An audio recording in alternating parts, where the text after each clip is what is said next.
14 जूनला मालिका बंद होती. 14 जून शेवटचा एपिसोड. मालिका बंद होतीये. महात्मा ज्योतिराव फुलेंच्या द्विजन्मशताब्दी वर्षामध्ये महाराष्ट्रामध्ये सावित्रीबाई फुले आणि ज्योतिराव फुले यांच्या आयुष्यावरची मालिका बंद होणं हे कुठल्या महाराष्ट्र धर्माचं, कुठल्या भाग्याचं आणि कुठल्या वैचारिकतेचं लक्षण आहे याचा प्रत्येकाने अंतर्मुख होऊन विचार करणं गरजेचं आहे. खरं तर अजिबात मालिका हा राजकीय विषय नाही, कारण आदरणीय पवार साहेबांनी मला कधी शब्दानं मालिकेत काय दाखवतो हेही विचारलं नाही आणि काय दाखव हेही कधीही सांगितलं नाही. हे अगदी प्रामाणिकपणे कबूल करतो. पण खंत मात्र त्याच वेळी एका गोष्टीची व्यक्त करतो की 2017 मध्ये जेव्हा राजकारणात आलो नव्हतो तेव्हा चुकीनं केलेल्या नथुरामच्या भूमिकेसाठी बाया सरसावून आत रोखणारे हात ज्योतिराव फुलेंची भूमिका करतो म्हणून शाबासकी द्यायला मात्र पुढे येताना दिसले नाहीत याची खंत मात्र मनात ही कायम राहील. पण त्याच वेळी ही गोष्ट तुम्हाला ठामपणे सांगतो. मी सुरुवातीलाच म्हणालो महाराष्ट्र धर्म हा लढायचं सांगतो, रडायचं नाही.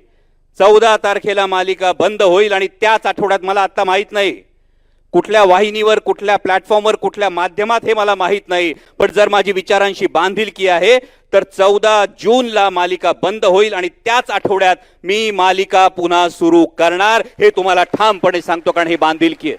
ही मालिका बघणारे लाखो करोडो लोक आहेत आणि ती मालिका आज जर थांबवली जात असेल तर एक तुम्ही समजून घ्या, फक्त मालिका थांबवलेली जात नाही तर विचार त्या ठिकाणी थांबवण्याचा प्रयत्न काही लोक तिथे करत आहेत. अहो त्या काळात या महान मानवांनी तिथं परिश्रम घेतले, कष्ट घेतले.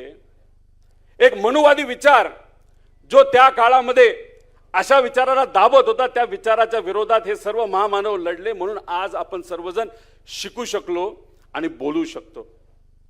माझी पणजी शिकली, माझी आजी शिकली, माझी आई शिकली, माझी बहीण, माझी पत्नी, आता माझी मुलगी तिथे शिकत आहे. तर हे कोणामुळे असेल तर हे महात्मा फुले आणि क्रांतीज्योती सावित्रीबाई फुलेंमुळे. मला माहित नाही डॉक्टर कोले ही सेवा मान्य करतील का नाही करतील, पण डॉक्टर तुम्ही बोललात की 15 जूनला तुमची मालिका संपते आणि तुम्ही युट्यूब नाही तर कशाही पद्धतीने तुमची मालिका आणि हे जे विचार आहे महामानवांचे ते पुढे घेऊन चालला आहात. तर माझ्या परिवाराकडनं आणि माझ्या कंपनीकडनं आज या ठिकाणी सेवा म्हणून, फुल नाही तर फुलाची पाकळी म्हणून, कारण का कर्तृत्व इतकं मोठं आहे, किती दिलं तरी कमी आहे, तरी माझ्याकडनं आणि माझ्या परिवाराकडनं आणि माझ्या कंपनीकडनं 50 लाख रुपये आज या ठिकाणी तुमच्या या महत्वपूर्ण कामासाठी त्या ठिकाणी सेवा म्हणून देत आहे. नक्कीच हा आकडा कमी आहे आणि मी तुम्हाला सांगतो याच्या पुढे या महाराष्ट्रातून कुणी 100 रुपये देईल, कुणी 50 रुपये देईल, कुणी लाखभर रुपये देईल, नाही तर कुणी करोड रुपये देईल, पण हा जो विचार आहे तो लोकांपर्यंत घेऊन जाण्यासाठी करोडो लोक तुमच्या बरोबर आहेत हे या ठिकाणी या व्यासपीठावर खरं तर मी सांगतो. रोहित मोठा माणूस आहे. माझ्या गरीब खानदानातर्फे मी 10 लाखाची देणगी जाहीर करतो. पण मला हसू ह्या गोष्टीचं येतं, हे आता नाना पाटेकरांचं दाखवलं. ते नाना पाटेकर नेहमी अशा स्टाईलमध्ये बोलत असतात.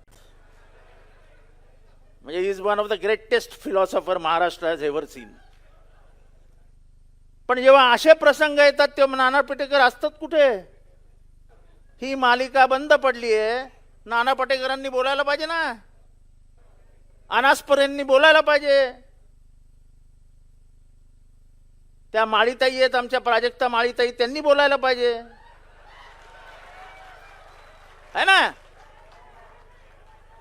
कारण का मला आठवतं इमर्जन्सीचा काळ, आंधीवर बंदी आली तेव्हा कैफी आझमी, देवानंद ते सगळे उठले आणि इंदिरा गांधी विरुद्ध उभे राहिले. असं आहे की सर्वसामान्य जनांचा आणि चित्रपट सृष्टीचा असा एक जवळचा संबंध असतो.